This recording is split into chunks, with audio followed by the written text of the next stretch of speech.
camps that might have that, but I don't know of one here that has that. If it was a pipe that was sweating that way, I would think it's a cold water line running, but I'm not sure. And there was more than one. There were several, actually. So this was last summer, I guess? Yeah. You saw it? Yeah. I've not seen it, and I don't remember Yeah, the they're probably comment. about maybe like that big. You did And some are above ground, and then it looks like they go down into the ground. you did a survey on this, right? We did do a survey, And yeah. you check for encumbrances? I'll check that, but I Okay. believe that we would have, but I'll take a look into that. I'm sorry, I don't remember the comment. You know where you staked out the lots, the two houses, like across from each other? Mhm, yes. Before you get to that, there's like a dirt road. Yes. If you go in through there, probably, I don't know, maybe 100, 150 feet in, Okay. you'll start to see that they go across that travelway there.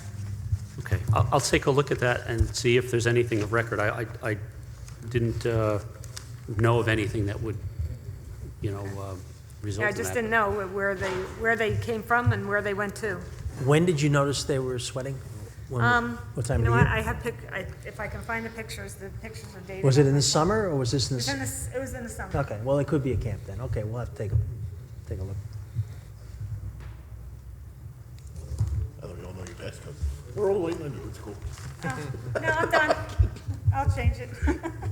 Any other questions for the consultants? Rick? Oh, sorry. Rick? I have a couple of issues. First one is addressing Dave's issue with respect to the need to get a exemption from the Board of Trustees. There's more than one provision involved, and I would say that when looking through this, there are quite a number of provisions involved, and they involve both Part 1 of the subdivision regulations and Part 2 of the subdivision regulations. Some refer and some waivers refer to Part 1 and Part 2, but then there are ways in which you referred back to the other. So I would characterize this as complicated, but the path is ultimately clear, like a maze is complicated, but eventually there's only one clear path. What I believe is clear from looking at all of these and trying to figure it out is that you do need the exemption from the Board of Trustees. So I think that you need to get that. As Dennis said, we need to have some clarity there. So the chairman can suggest ways in which we could go ahead and provide that clarity, possibly by a referral, which is how you do it for ZBA variances and things, and we could have that same path so that we could get a clear determination on the exemption from the Board of Trustees. The second issue that I have is with respect to street trees. That I don't think is very clear as to whether or not the street trees have to be put in. There are two aspects, both under the subdivision regulations and then separately under the tree chapter.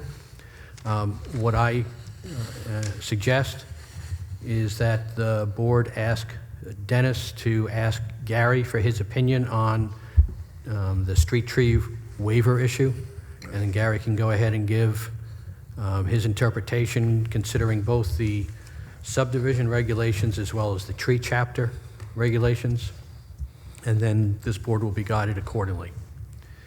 The third issue is ridge preservation.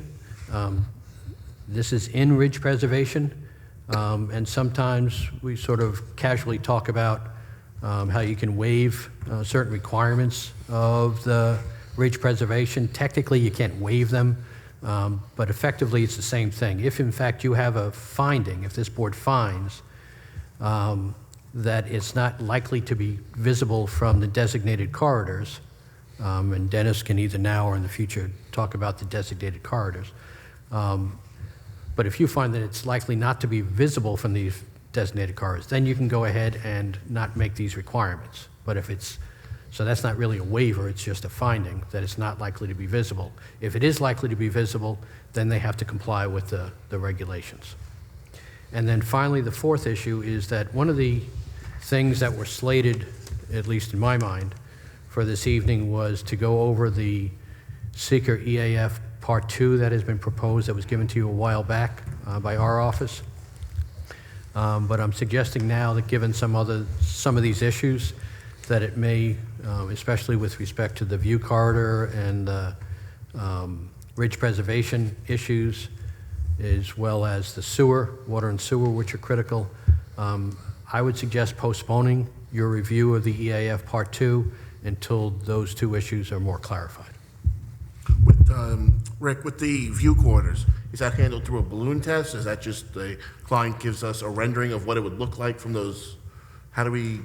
It depends upon the individual circumstances. So, for instance, in the past, the planning board members who are usually familiar with these, where it can be seen from, and know where the lot is, readily just by their common knowledge say, well, there's no way that can be seen, right? And that's sufficient, and you don't need anything. And you can be guided by Dennis as to some other criteria or where these view corridors are. If you think that you need additional aids in order to help you make that finding one way or the other, then you have the right to ask for those aids, whether or not it's a map or rendering of superimposed photographs that the applicant would provide, and then you can base your decision on that. Some of that is in the regulations themselves.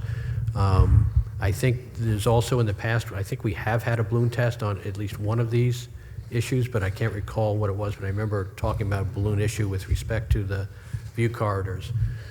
But it's basically whatever you need in order to make your determination of whether or not it's likely to be visible or not likely to be visible from the view corridors.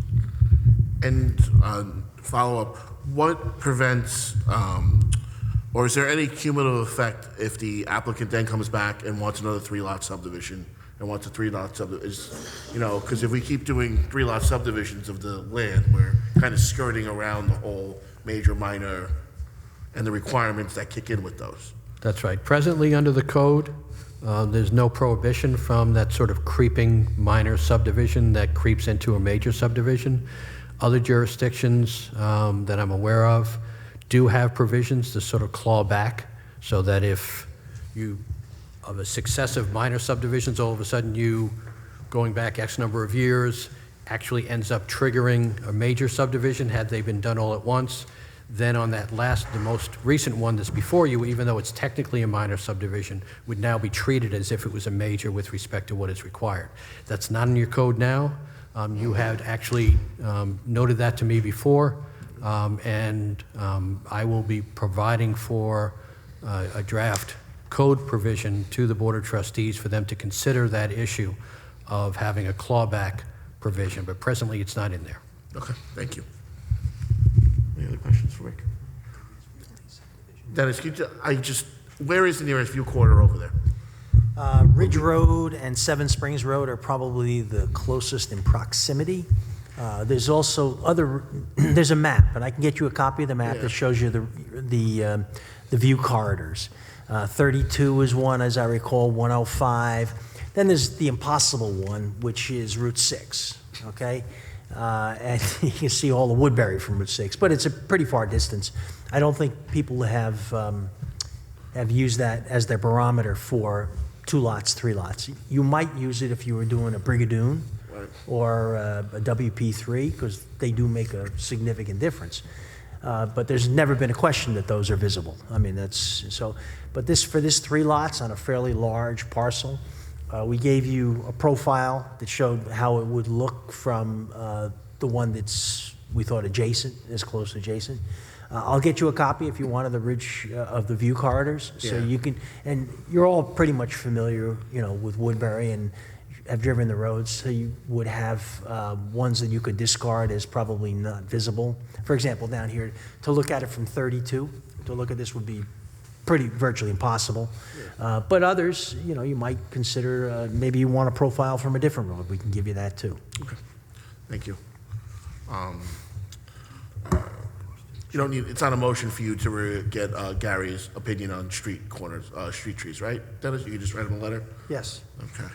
But referral, and this is my feeling, I think a referral to the village board to get a definitive answer on water and sewer is warranted here before Right.